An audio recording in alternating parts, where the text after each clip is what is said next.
Dr. Greenberg's live global travel update is presented to you by Allianz Partners. Hello, everybody.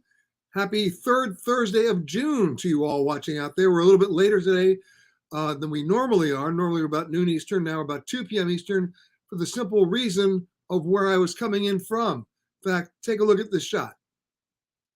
Taken from the helipad on board the World Navigator as we sailed under the Tower Bridge in London about an hour and 45 minutes ago. So beautiful sunny day in London. We don't get many of those. And it's actually quite hot in London. Of course, I'm here at the Corinthia Hotel broadcasting this show and wheels up at 4 o'clock tomorrow morning for another undisclosed location. We never stop.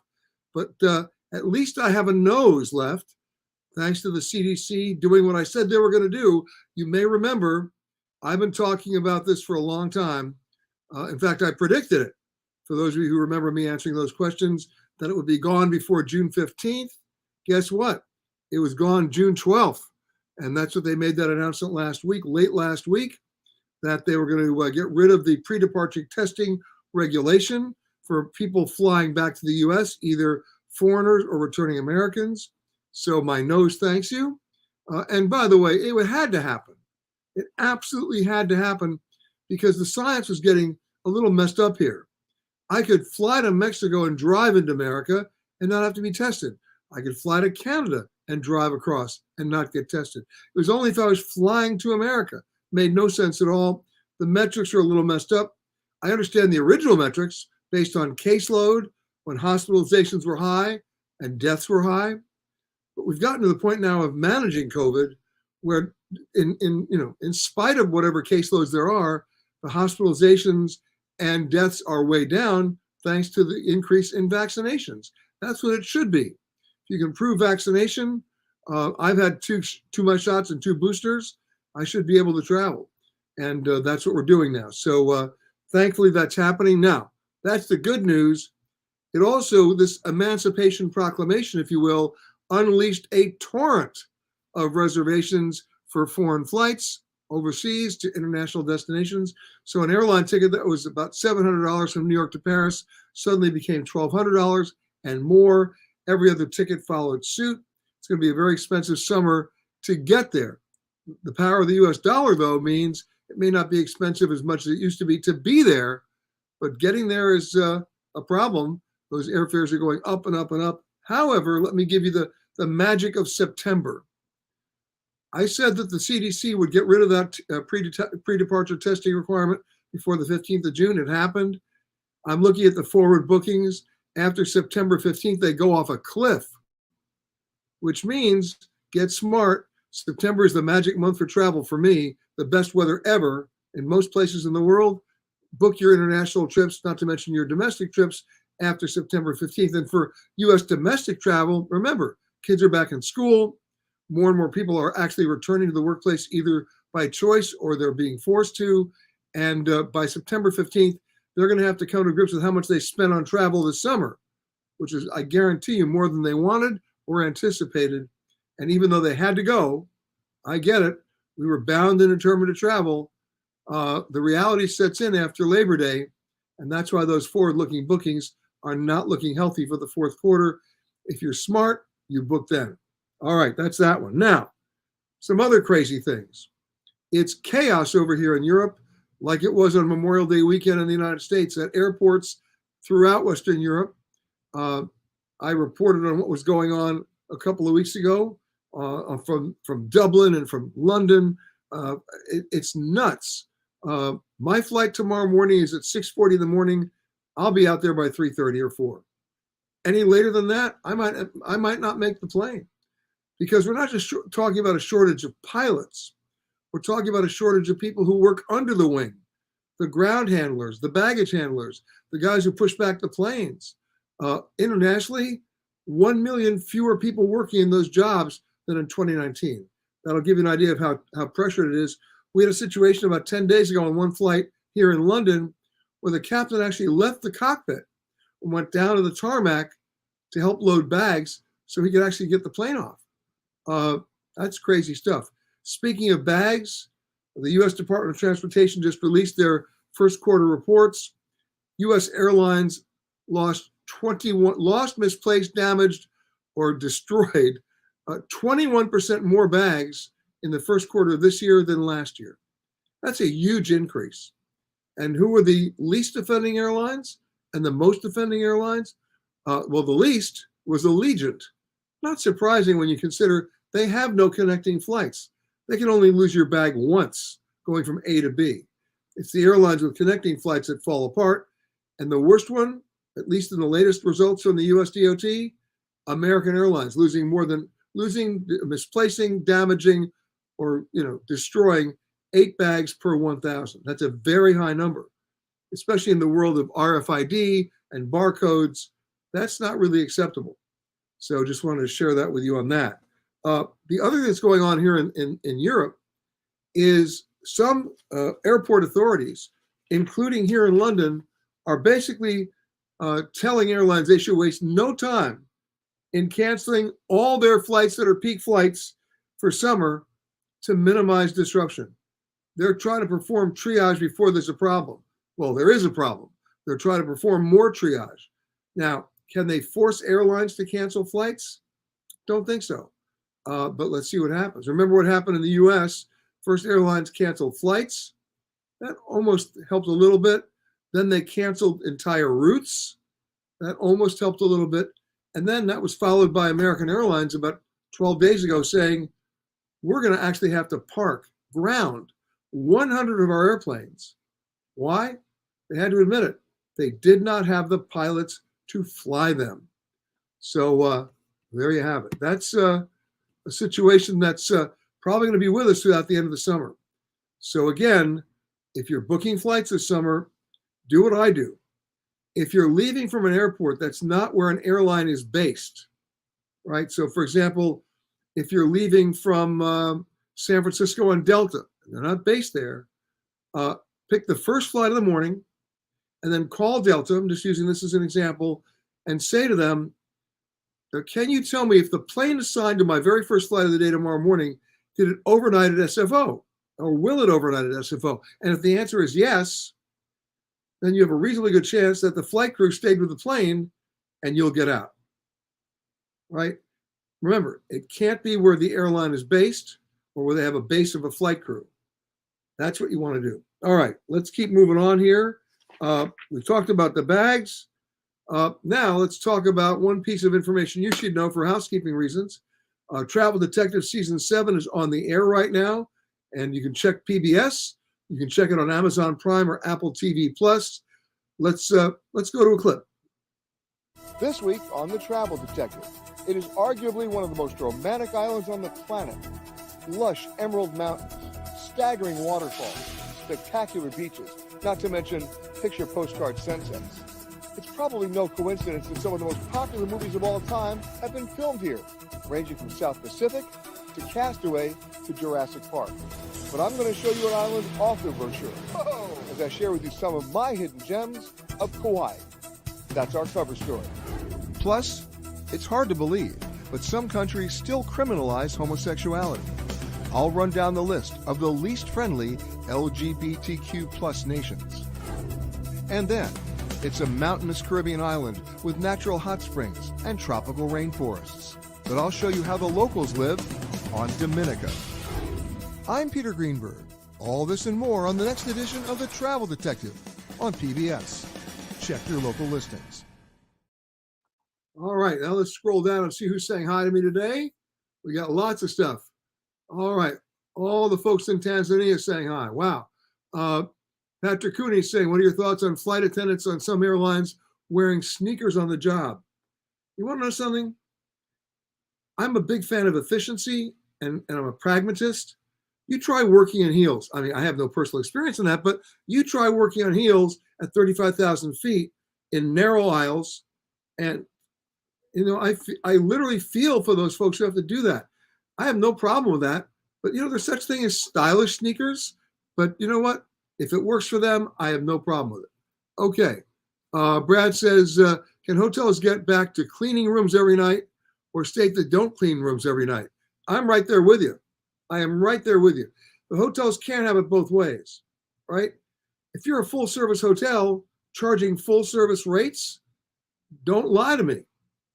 Don't tell me that house cleaning or housekeeping is optional. It's not optional. It comes with the price that you're charging me. And if you can't do that, drop the rate. I understand staffing shortages, but you can't have it both ways.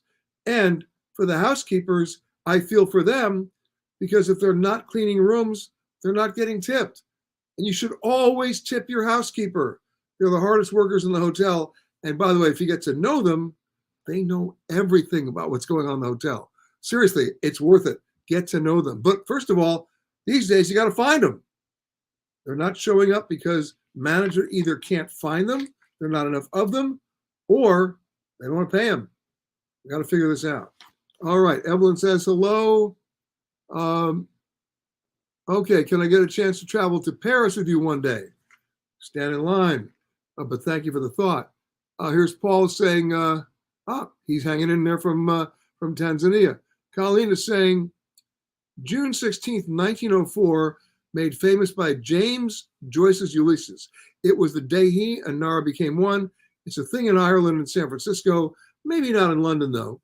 He wrote the book to baffle the literati there, so probably best to avoid that greeting as you are out and about today. Oh, and go Warriors.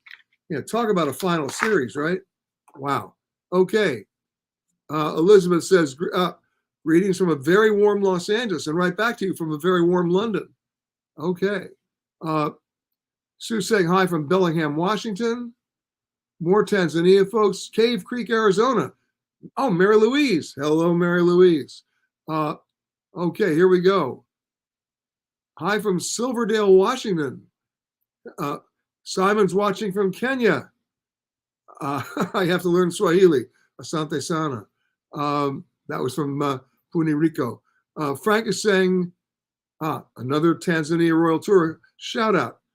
Here's Scott says, I flew back to the US from Cancun yesterday. Glad that the COVID testing mandate has been dropped. I'm right there with you. Mei Ling says hi. Hello, Mei Ling Moore. Debbie Schmaltz is in Boynton Beach. Crazy story about Boynton Beach and Delray Beach. I spent some time there a long time ago, about 21 years ago, because that's where the hijackers of 9/11 had rented apartments and they're hanging out there. Crazy story. But I hope to go back under better circumstances. Okay. Larry's saying greetings from Camarillo. Good news, the testing has been removed. I am seeing a double increase in airfare. I have clients going from LAX to Cancun. 6 months ago, the airfare was $390. Now it's over $600. You're going to see this across the board, guys. It's going to be a tough summer any way you look at it. Willie's saying hi from Denver. All right. Jonas saying hi from sunny California. Have I ever been to Block Island? Yes, I have. In fact, I parasailed over it a couple of times and lived to tell the tale. I love Block Island. Okay.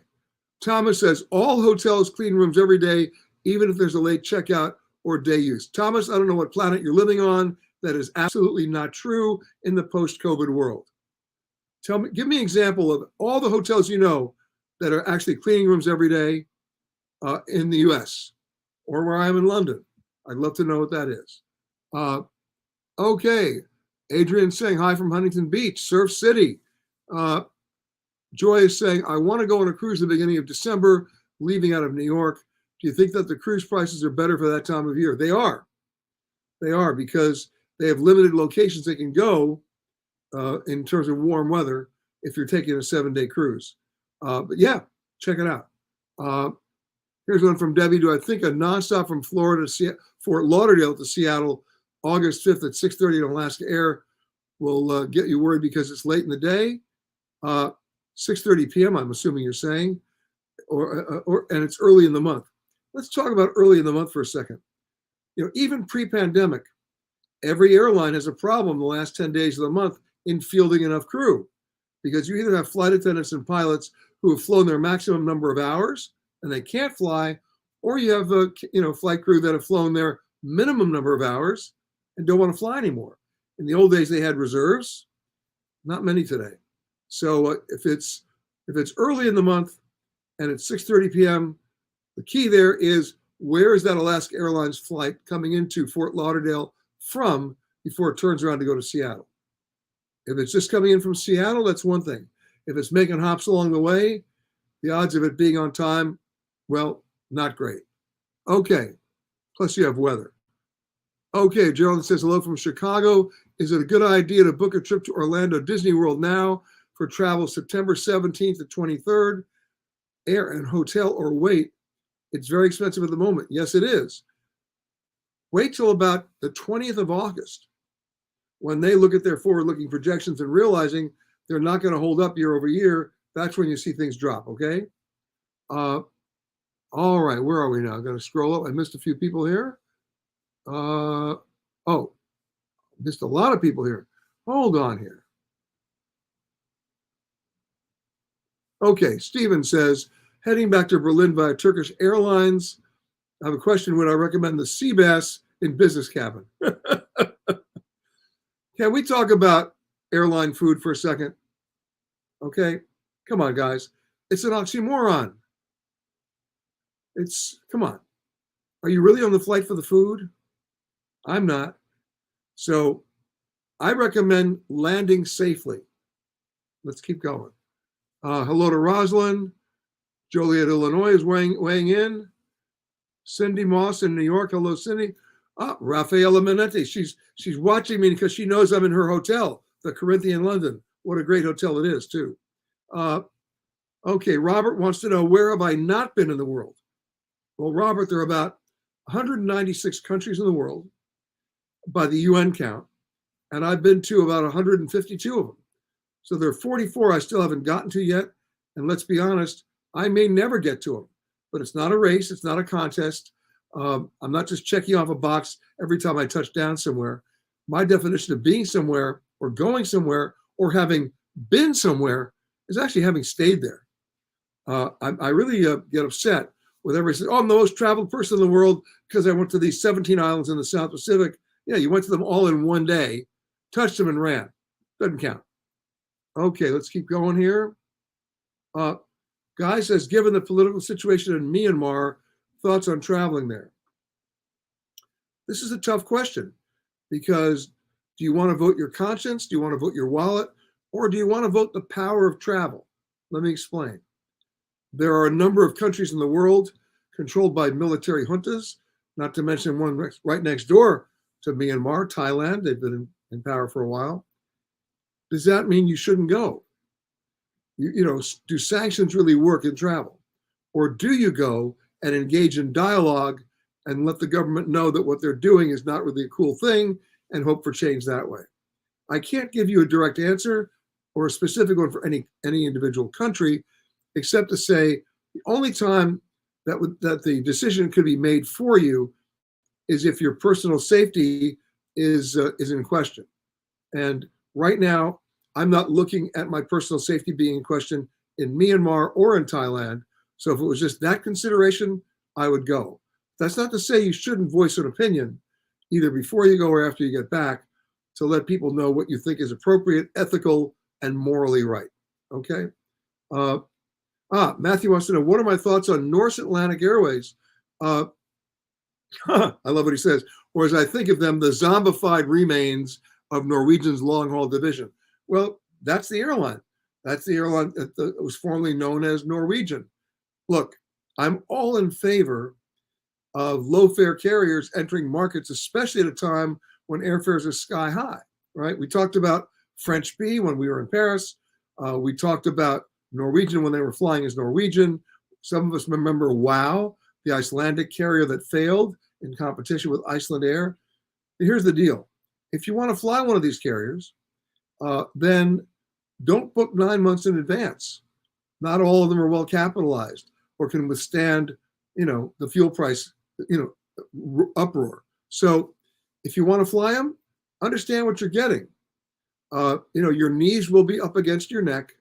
You may need an orthopedic surgeon after you land. We've already discussed the fact that you're not flying them for the food, but if you just want to go from A to B and you can pack light, I'm all in favor of it. Okay. Very interesting question from Adrian Parks. Do I tip when I first arrive for future great service, or as you leave for what may have been bad service. I don't tip for the sake of tipping. I tip when I leave, right? A tip, you know what the derivation of the word tip is? To ensure promptness. In fact, it started right here in London, right at some bars or pubs. But now, what generates a justification for tipping before you get there? Nothing for me. I just left the ship 2 hours ago, and that's when I tipped everybody. And the crew was amazing. They deserved it all, right? So that's how I do it. And by the way, if it's crappy service, then you can send a message, right? Okay. Bob says, in a very warm Houston, I just close my eyes and pretend I'm in Bangkok. Yeah, that'll do it. Houston and Bangkok should be sister cities when it comes to humidity and temperature. All right. Robin saying aloha from Williamsburg. Lynn saying hi from Chicago. Margaret's weighing in from Winston-Salem. Okay. Interesting question from Kathleen. When will the vaccination mandates end for cruises? That's a CDC question. It was part of their conditional sail order that you have to, and not only that, the cruise lines also made it mandatory for them. For the moment, I don't think that's going anywhere. The mask rule is something else. But for vaccinations, the crew, the officers, and the passengers right now have to be showing proof of vaccination.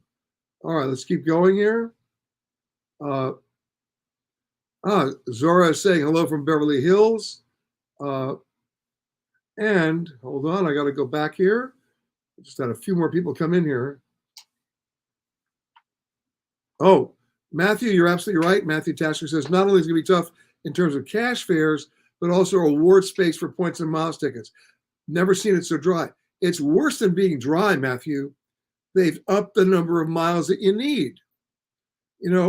It's bad enough that they make it harder to earn the miles based on a fare-based system. Now they're making it even harder to redeem the miles by upping the number of miles needed to redeem and reducing the number of available award seats to begin with. The airlines are filling their planes with paying passengers and have no incentive whatsoever to reward you for what's supposed to be your loyalty. It's a little crazy. My advice, try not to play the game in the summer. You're not going to go anywhere inexpensively. Most of you aren't. Look 330 days out, up to 330 days out, and pick a place that no one of your friends wants to go to. Redeem your miles for that and have a ball, come back with bragging rights. But don't kill yourself trying to fly between now and the 15th of September, either with, paid tickets or reward tickets. It's really tough. And I'm telling you this. And by the way, I'm a member of a lot of those award programs. I fly everywhere. Ask you the last time I was able to redeem miles on any flight. And by the way, I'm one of those, top tier guys. The answer, not in 2 years. Even during the pandemic, I just didn't want to go where they were going. Now I can't go anywhere, at least on a free ticket. And none of those tickets are free anyway. As you know, we can work out the math on a subsequent show. But the bottom line is, get your miles, redeem them as fast as you can for flights after September 15th, okay? All right, let's keep going here. All right. Oh, another message from Rafaela. Okay, this is for you, Rafaela. Okay. All right. And Selim says, thank you for your updates. You got it. And Bruce Siegel with a self-serving statement. Bruce Siegel's on here. Bruce has a great property in Palm Beach. What's it called? Is it called the Schmalony? The Balony? No, it's the Colony. And Bruce Siegel says, we still clean rooms daily, always. You know what? Tough to do, but if you can do it, Bruce, you get the shout out from me. Ivan says, hello from Chicago. Is visiting Mackinac Island a good idea in June? We love Mackinac Island. Talk about one of the great Grand Dame hotels. Of course, you got to take the ferry over there. And it's one of the most beautiful settings. If you look at their front porch, I think it may be the longest front porch of any hotel that I know of. And what's on the front porch? A few dozen rocking chairs, and get out there early and grab one because you want to sit there and admire the view. I love it. And by the way, you got to dress for dinner, right? Some of those old traditions are retained. They've got great horses there. They've got the one thing I have to warn you about Mackinac.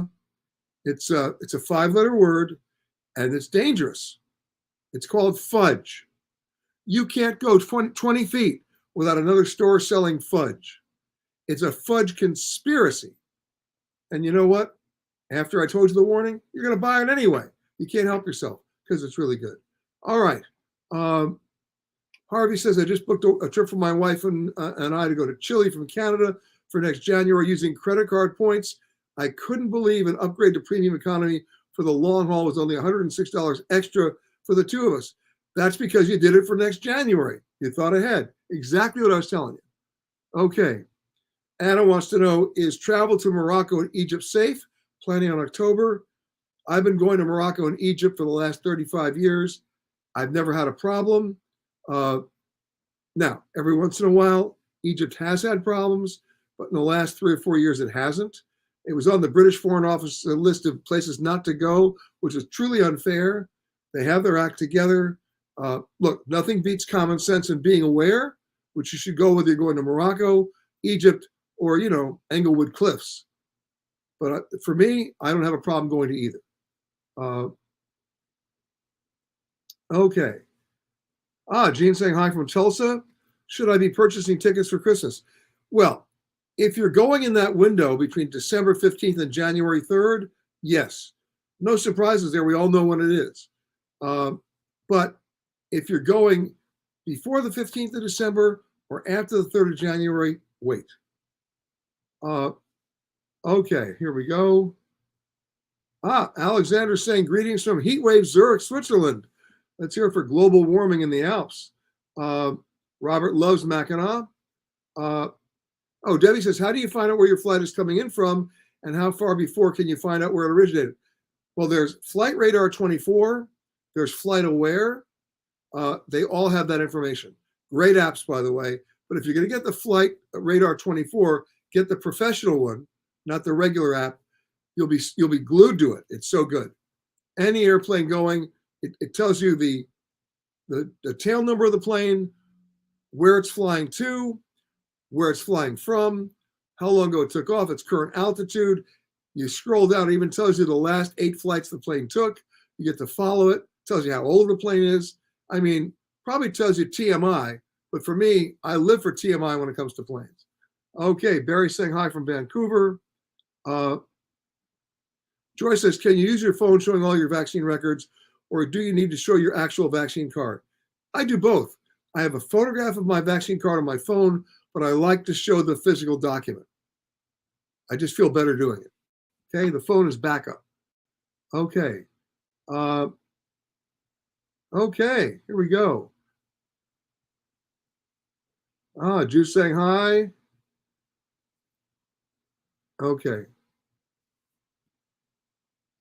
Minnie wants to know, am I visiting the University of Wisconsin-Madison soon? Yes, I am. I'll be there either September or October. And you know why?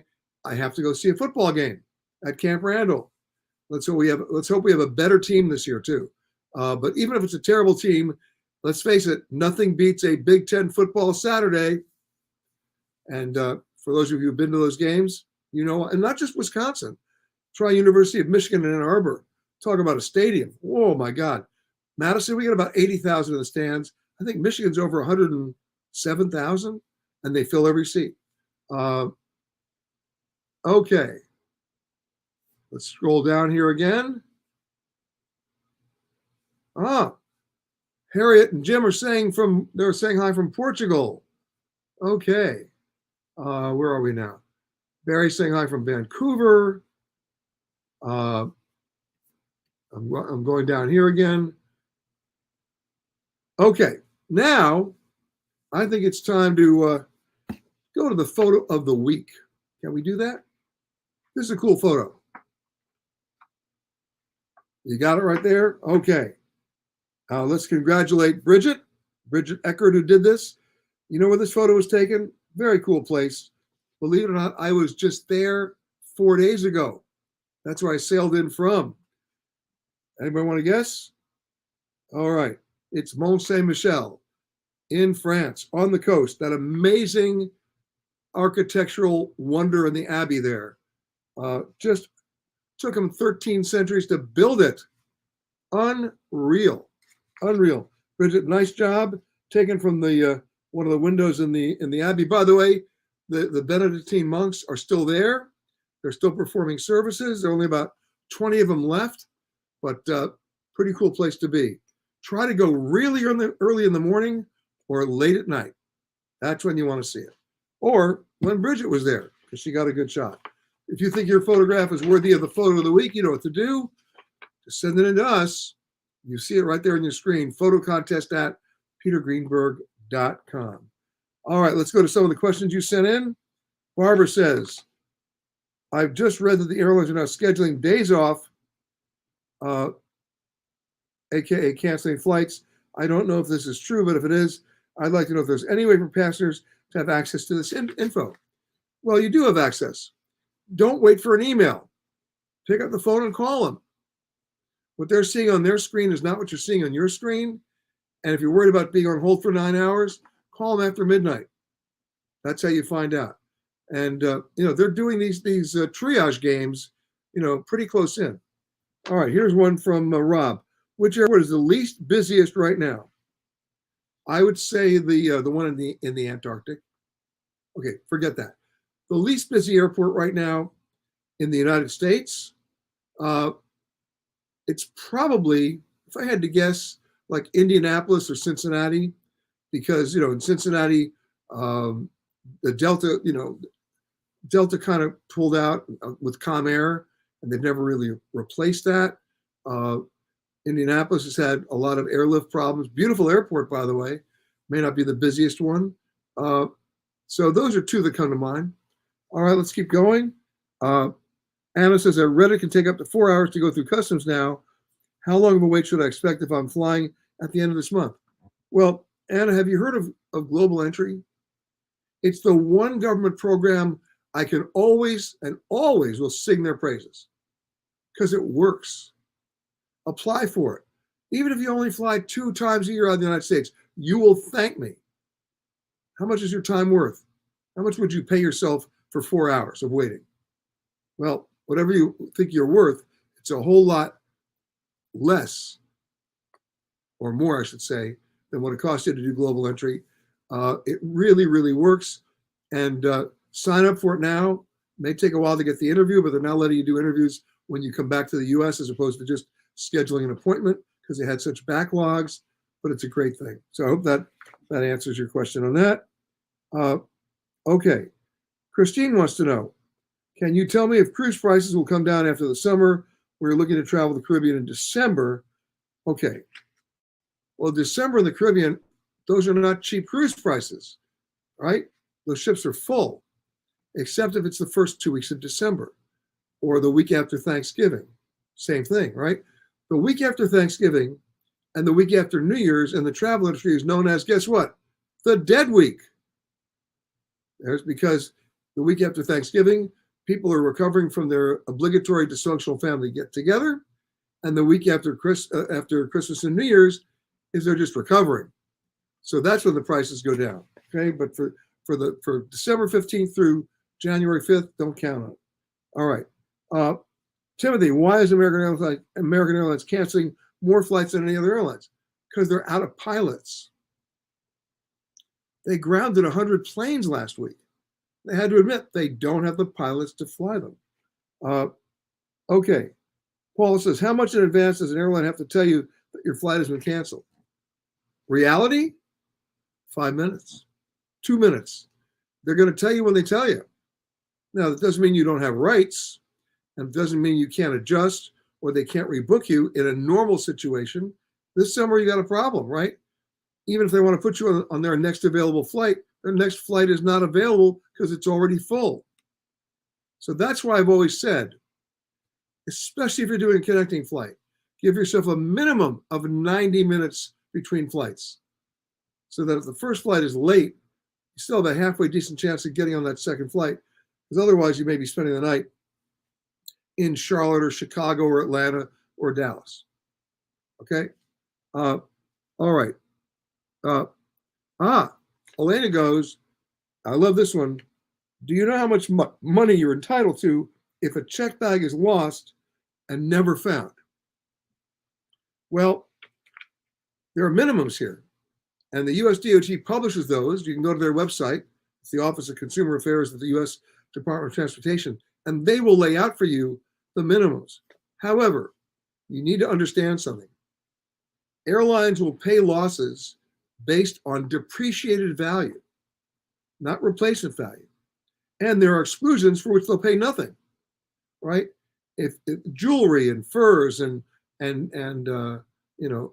fine art pieces, and they're not covering that, right? If you bought a new stereo, mini stereo, and they lose that, and you have the receipt showing that you bought it a week ago, you might get what you paid for it. But for everything else, it's based on depreciated value. So be aware of that. Okay. Robert says, I'm flying to Halifax on American next week. Should I get insurance? Well, it depends on the investment of your trip. If you're buying a $59 ticket on Southwest Airlines, guess what? Why would you buy insurance? But if you have a $3,000 investment, then you know what? You better do it. All right, let me see if I can minimize the screen for a second so I can give you the trivia question. Hold on a second. Here we go. Now I'm getting it. All right, guys, you ready for the trivia question this week? And keep in mind, it's not a trick question, but listen to my question. How long is the world's current longest nonstop flight? Okay, ready again? How long is the world's current longest flight? See if you know. All right. By the way, Corky just wrote in, hi from Fort Collins, Colorado. Just returned from Spain yesterday via Newark. No line at global entry. See, we love it. And the kiosk didn't even want my passport. That's right. It's all biometric now at certain airports in the US as they roll it out. It just took my picture and I was out in no time at all. We love it. We love it. All right. Does anyone want to guess in how long is the world's current longest flight? Oh, by the way, name the airline too while you're at it. Okay, James Enright says 17 hours. Wrong.